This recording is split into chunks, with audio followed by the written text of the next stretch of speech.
नमस्कार साथियों, स्वागत है आप सभी का हमारे YouTube चैनल पे।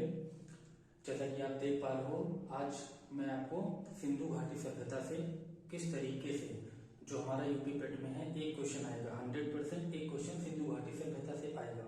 तो वो एक क्वेश्चन हम कैसे सही कर लें उसका मैं आज आपको एक ब्रेन स्टॉर्मिंग बोलते हैं इसको, मैं आपको बताऊंगा, जिसमें पिछले 10 सालों में जितने भी यूपी ट्रिपल एसटी ने पेपर लिया है या कोई भी वनडे एग्जाम ने पेपर लिया है उसमें सिंधु घाटी सभ्यता से अगर क्वेश्चन बना है तो इस जो जितना इस व्हाइट बोर्ड पे लिखा है ना, इसके बाहर एक भी क्वेश्चन अगर आप हमको मुझे दिखा दोगे तो मैं वीडियो बनाना छोड़ दूंगा।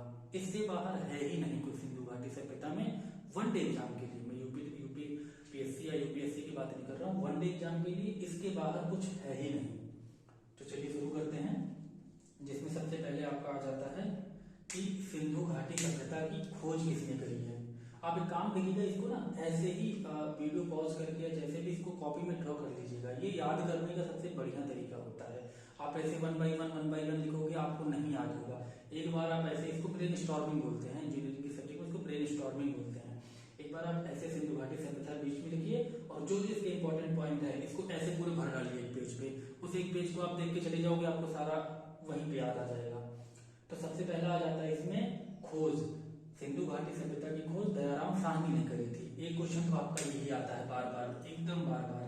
दूसरा आ जाता है आपका अवधि कि सिंधु घाटी सभ्यता कितने से कितने ईसा पूर्व के बीच में हुई थी, ये बार बार पूछा गया आपका। तीसरा, ये तो मोस्ट इंपोर्टेंट क्वेश्चन, इसको तो आप रट के जाओ कि सिंधु घाटी सभ्यता में मुख्य फसलें क्या थी, सबसे ज्यादा जो उगाई जाती थी या उनके जो मुख्य खाद्य पदार्थ क्या थे। तो वो आपका गेहूं और जौ, ये एकदम आप समझ लो कि मोस्ट इंपोर्टेंट क्वेश्चन, ये 1000 बार वाले क्वेश्चन है। तीसरा आपका आ जाता है बंदरगाह। ये अभी मुझे लग रहा था इस वाले पेट में यही आया ही था कि जो लोथल बंदरगाह है वो किस प्रदेश में आता है अभी हमारे। तो हमारे सिंधु घाटी सभ्यता में 2 बंदरगाह हुआ करते थे। एक तो आपका लोथल, ये आपका आता है गुजरात शहर में। एक आपका सुदकोदता, ये आपका पाकिस्तान में आता है। तो आपसे पूछ लेगा कि निम्नलिखित में से कौन से बंदरगाह हैं, कौन से नहीं है। चौथा आपका आ जाता है कि कब्र में उनके यहाँ जो मृतकों को दफनाने की प्रथा थी वो थोड़ी सी डिफरेंट थी आज के हिसाब से। वहां पे क्या था कि वो 2 मृतकों को एक साथ भी दफनाते थे। तो कई बार क्वेश्चन आ जाता है कि सिंधु घाटी सभ्यता के किस शहर में 2 मृतकों को एक साथ दफनाया जाता था। तो आपका वो हो जाता है लोथल शहर। अब इसको हम याद कैसे करें, मैंने जैसे याद किया था मैं वैसे आपको बता रहा हूँ कि मृतक प्लस मृतक मतलब 1 + 1 मतलब डबल, और डबल से बन जाता है आपका लोथल। तो मतलब डबल मृतकों की जो होती थी वो लोथल में होती थी। उसी में आपका आ जाता है एक आपका मृतक प्लस कुत्ता, मतलब 100 के साथ उनके पालतू कुत्ते भी दफनाए जाते थे, वो आपका रोपड़ में किया जाता था। ये कई बार पूछा गया है, इसको लिए मैंने यहाँ पे लिख दिया। अब फिर उसके बाद आ जाता है आपका कि कौन सा शहर, ये तो एकदम मोस्ट कॉमन क्वेश्चन है सिंधु घाटी सभ्यता का, कि कौन सा शहर सिंधु घाटी सभ्यता का किस नदी के किनारे पड़ा था और वर्तमान में उसकी स्थिति क्या है, वो जगह कहाँ पे पाई जाती है। जैसे वो इंडिया में पाई जाती है तो किस शहर में पाई जाती है, या पाकिस्तान में पाया जाता है, कहाँ पाया जाता है। ये मोस्ट कॉमन क्वेश्चन है आपका इस समय, मतलब आप समझ लो कि यही पूछा ही जाता है। तो आपका चलिए शुरू करते हैं इसको। पहला शहर आपका इसमें आ जाता है हड़प्पा।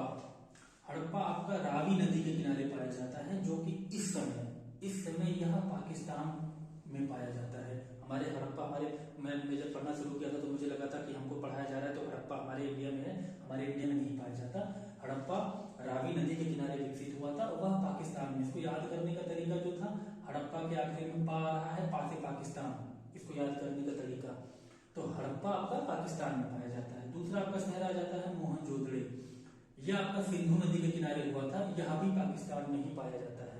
तो कहने का मतलब यह है कि सिंधु घाटी के 2 सबसे विकसित और सबसे महत्वपूर्ण जो शहर थे वो पाकिस्तान वाले ले गए बंटवारे के बाद, याद रखिएगा इसको। तीसरा आपका आ जाता है कालीबंगन। यह आता है आपका घग्गर नदी के साथ समीप तट पे स्थित है। यह राजस्थान, अभी यह राजस्थान प्रांत में पाया जाता है हमारे। कई बार पूछा गया है कि घग्गर, अभी हमारा जो घग्गर है वो किस प्रदेश में पाया जाता है भारत में। चौथा आपका आ जाता है रोपड़।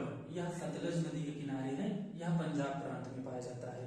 अभी आपका रोपड़ जो सिंधु घाटी सभ्यता में रोपड़ शहर था वो अभी आपका पंजाब के शहर में पाया जाता है, जो कि सतलज नदी के किनारे है। इसको याद करने का तरीका जो मैं अभी बना पाया हूँ, रोपड़ पंजाब के लोग रोते बहुत हैं। अभी देखो किसान की जो धरने पे बैठे हुए थे ना, रोते ही रहते हैं, रोते ही रहते हैं। तो रोपड़ धरने पंजाब में पाया जाता है। उसके बाद आपका आलमगीर, ये Uttar Pradesh UP triple SC का सबसे ज्यादा सिंधु घाटी सभ्यता का मोस्ट इंपॉर्टेंट क्वेश्चन है। अकेला एकमात्र आलमगीर शहर था सिंधु घाटी सभ्यता का जो हमारे उत्तर प्रदेश में पाया जाता था, इसलिए ये इंपॉर्टेंट हो जाता है यूपी के पेपरों के लिए। आलमगीर शहर आपका ये मेरठ, हमारे उत्तर प्रदेश के मेरठ जिले में अभी पाया जाता है, या हिंडन नदी के किनारे पाया जाता है। हिंडन नदी आप जान ही रहे हो, गाजियाबाद से जो आती है। तो एकमात्र ये है जो हमारा उत्तर प्रदेश में बार बार पूछा गया है कि आलमगीर किस नदी के किनारे, या आलमगीर किस शहर में, मेरठ में, या किस प्रदेश में, तो उत्तर प्रदेश। इसके बाद आ जाता है आपका धौलावीरा, ये भी बहुत इंपॉर्टेंट शहर था उस समय सिंधु घाटी सभ्यता का, यह गुजरात में पाया जाता है। चौथा, इसके बाद आपका लोथल, लोथल ये सिंधु घाटी सभ्यता का भारत में पाया जाने वाला जो आपका बंदरगाह शहर था, इसलिए ये बहुत इंपॉर्टेंट हो जाता है लोथल, ये भी आपका गुजरात में पाया जाता है। उसके बाद आपका आ जाता है बनवाली, बनवाली आपका हरियाणा शहर में पाया जाता है, एकमात्र बनवाली शहर हरियाणा में आ जाता है। इस तरीके से ये आपका जो जितना है ये आप याद कर लेंगे, ये गेहूं ये सब। तो आपका इससे बाहर वनडे एग्जाम के लिए कोई भी पेट में तो ऐसे भी इसी से आना है, वनडे एग्जाम को किसी भी अगर आप सिंधु घाटी सभ्यता से एग्जामिनर क्वेश्चन उठाता है तो इससे बाहर नहीं उठा पाएगा, इससे बाहर कुछ है ही नहीं तो उठाएगा क्या। हाँ एक चीज और, सबसे ज्यादा कंफ्यूजन वाले क्वेश्चन जो मैंने पढ़ा था, मैंने देखा था, उसमें ये था कि कई बार इसमें आता है खोज में ना आपको ऑप्शन में ऐसे दे देगा कि आप गलत करके चले जाते हो, कंफ्यूज हो जाते हो। तो दो एकदम क्लियर कर लेना। वैसे तो अगर आए सिंधु घाटी सभ्यता की खोज तो आपको दयाराम साहनी लगा के आना है, लेकिन अगर आपको अलग से पूछ ले कि हड़प्पा की खोज किसने करी थी तो दयाराम साहनी, मोहनजोदड़ो की खोज किसने करी थी तो वो आर.डी. बैनर्जी ने करी थी। ये इंपॉर्टेंट है, आप इसको याद करके जाइएगा, मोहनजोदड़ो की खोज आर.डी. बैनर्जी ने करी थी। वैसे आपके सिंधु घाटी पूछता तो आप दयाराम साहनी लगा के आइएगा।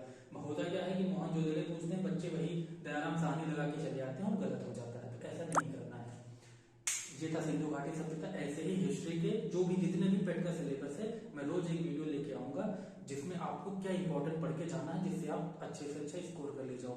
वीडियो पसंद आया हो लाइक शेयर सब्सक्राइब करिए, नहीं पसंद आया हो देख के स्किप मार दीजिए। Thank you.